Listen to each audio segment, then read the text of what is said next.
extra little hunger edge, coming off the loss. I listened to that whole interview. I like what Marcus Peters did. He took it on himself. He said, yeah, you know what? I got beat on that play. I haven't been playing great the last couple of weeks. He said, I know that. I'm better than that. And I'll get back out there and try harder, which is great. There's also something to be said for maybe taking some pressure off the Rams team now that they don't have to play every week and answer questions about being undefeated. What can this team build on following that loss, CJ? Well, I think it's real pressure. I was on a team that was 7-0, 1998. We ended up going 15-1 during the regular season. Came up a little bit short of the Super Bowl. But, yes, there is real pressure. Anytime we get to the halfway point, and it's very, very rare that we have a team that's undefeated. So all the beat writers, all the national media, everyone is on. We've only had 2 teams ever do it. One that was really significant, the 72 Dolphins. We know about the 07 Pats, yeah, but they didn't win it all. So there is pressure because it's a constant, week after week, the questioning. And they're asking questions of people typically who aren't even being interviewed. Offensive linemen, guys who aren't marquee players. So there is a pressure of that. I do believe if they look at the game, especially who the opposition was, and really try to critique themselves like Marcus Peters was trying to do in the interview, I think they will get better. I think that Wade Phillips, he's a great coach. He's handled this locker room, and I believe he'll handle this loss. Well, he'll pick apart that defense of their lack of being able to stop the run, their lack of being able to get off the field in third down. So I do believe that you can use this. Most teams that get to this point, yes, they use it as a stepping stone and realize that that was a tough environment to go into against a good football team. That was not a bad loss. They should be encouraged by the huge comeback. They made a lot of mistakes and still had an opportunity to be able to win that game. So I like Marcus Peters addressing it. I like the way he stood up and was like, no, I'm not going to. There was a couple opportunities in the interview to make an excuse. Well, and I wouldn't have even considered an excuse. There's a difference between an excuse and explanation. And one of the reporters said, "Are you hurt?" And he was like, where'd you get that? What? I'm not. Listen, he is hurt. And there's a weird thing that happens in sports. He and Aqib Talib got hurt in the same game. Aqib Talib was unable, and I'm not knocking him for this, to play through the injury. Nobody is questioning, has Aqib Talib fallen off? He's just injured. Marcus Peters is playing through the injury. I saw him on the sideline. He had gold and diamonds. He ain't falling off. His game is still on. Exactly right. But, if you get injured so substantially that you can't play, no one questions if you're still as good of a player. But if you get injured just enough to where it hampers your play, but you play through it, people start saying, well, you can't use injury as an excuse. You got to figure out a way. So that's the thing that happens across all sports. It's usually not very fair. But Marcus Peters just said, no, I've got to be better. No, but the good players, they don't put themselves in a position. I just believe that Marcus Peters, when he was in Kansas City in their locker room, he's a young, talented player and a volatile personality. Yes. So he didn't have to be a leader. And now with Talib is an NFL leader. You can say whatever you want. That dude is a leader of men. And from what we've heard of the intel, Talib does a lot with Marcus Peters. So now that leadership role, when he's not out there, Marcus Peters was trying to direct traffic. He was trying to get this secondary in good position. He didn't use that as an excuse. So I believe when you get that leadership back, Marcus Peters towards the end of the season will be a little healthier than he is right now. So I believe the Rams will get better from that. Here's the thing. You mentioned when you guys lost to Tampa in 90. It was Tampa, right? Yes. You guys in 98. Tampa was a good team, but they weren't. That loss would have been different if it were to Atlanta, because Atlanta was the team fighting with you for the #1 seed. Now, I know you ended up losing to them in the conference championship game, but the point I'm making is this. I understand the Rams saying, hey, we can learn from this, so we now don't have to worry about the scrutiny of being undefeated. But had they won on Sunday, they would have eliminated the Saints from contention for the 1 seed. Now they're in a real fight with the Saints. If they finish with the same record, the Saints they have the tiebreaker. Not all losses are not created equal. Right. You know what would have been a better loss for the Rams? If they had been undefeated going into that Chiefs game in 2 weeks. That's a cross-conference loss. There's not going to be any tiebreakers involved.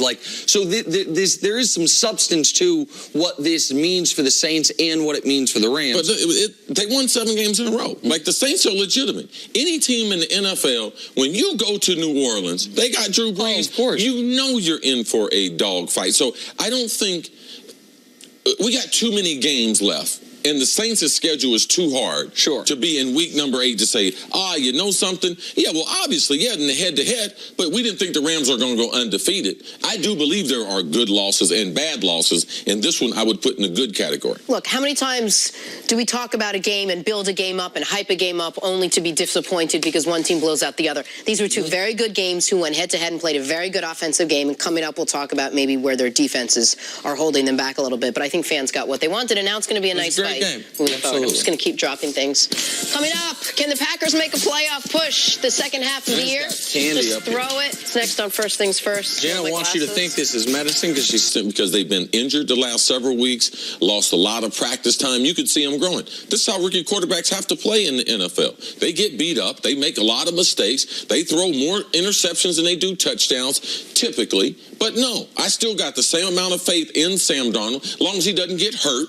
All right, because he took a lot of shots in Sunday's game, but he was right in critiquing his game because he wasn't under duress. Sometimes he rushed the ball because he was under duress under the other plays that forced his clock to go off, and he started missing in places that you're not supposed to miss as a quarterback. He had a deep out route on the sideline. He underthrows the guy to the under coverage. So you got to miss that guy on the sideline or miss it over there where on the bench area. So I can understand throwing late across the middle, scrambling right, throwing back cross of his body compared to throwing the ball out of bounds. So he's right. Critique himself very, very hard, but no, I still have a tremendous amount. They will be very active in free agency. I believe they'll get a big-time running back and a big-time wide receiver for Sam Darnold in year number 2. Listen, there's 3 teams in the league that have scored 20 or fewer points at least 6 times this year.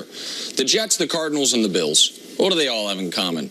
Those are all teams that drafted a quarterback in the first round and started that quarterback. Now, in the Bills, that guy's been injured, and so they've had to go to Peterman and Derek Anderson. But this is somewhat what you would have expected. And of all the rookie quarterbacks, the one that I think you expected probably to have the biggest issue with turnovers is Darnold, a guy who turned the ball over 20-plus times his final year at USC. Ball security as far as fumbling and as far as reading the defense, throwing picks, he's always been a bit of a risk taker. Now, he was really bad against Miami.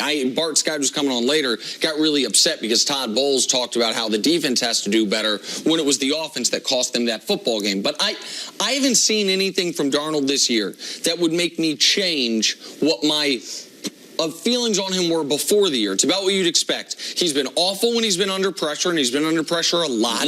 No quarterback's great when they're under pressure, particularly rookie quarterbacks, and we knew he was going to turn the ball over. Now, if you weren't optimistic about him going into this year, then he hasn't done anything to change your mind. But if you were optimistic about him, like look at Peyton's, and he's not Peyton Manning, I understand, but even look at Peyton Manning's interceptions as he was his rookie year. Like almost all of these guys throw a lot of picks. If you're thrown into the fire week 1 as a rookie, you're going to have a lot of interception games. It's not shocking. Now, 4 picks is obviously at least about 3 too many, but it doesn't shock me that he's on pace for mid-20s interceptions. Would I be crazy if I'm a Jets fan and I'm looking for a silver lining here to say something that Andy Reid once said about Patrick Mahomes, which is if you have a young guy throwing a lot of picks, like he's willing to put himself back out there to take chances, to still be aggressive and not to get nervous and to hold back? Is that what you want to see in a young guy? Absolutely. We've seen some of the best quarterbacks ever play this game. That rookie year, man, they throw some picks. The speed of the game is drastically different, but they're also trying to make things happen. Sam Bradford's playing exactly like he did. Sam Darnold so is playing exactly. Sam Bradford's doing exactly what he does. On the sideline, hurt, not practicing. Checks. But he's playing that way because lack of overall talent at the position and trying to do too many things. But this is the typical introduction into the NFL. And if you look at percentage of times he's been pressured, his best games all year, not shockingly, have been the few games where his offensive lines kept him clean. You mentioned they need a running game and a wide receiver. They also, the Jets are one of the least talented rosters in football. Again, I'm not trying to sell anyone that Sam Darnold's going to be great. All I'm saying is I would not overreact to awful games when he is in as tough of a situation as any quarterback in football right now. Jen and I see the silver lining. Of course. Also, Jets fans are used to this. They're like, are you kidding? We're having the best year. This is a great year for us. Excited. The bar is buried under mud. On Sunday, in an offensive shootout, the Saints handed the Rams their first loss on the year. It was a tough day for the Rams secondary, especially for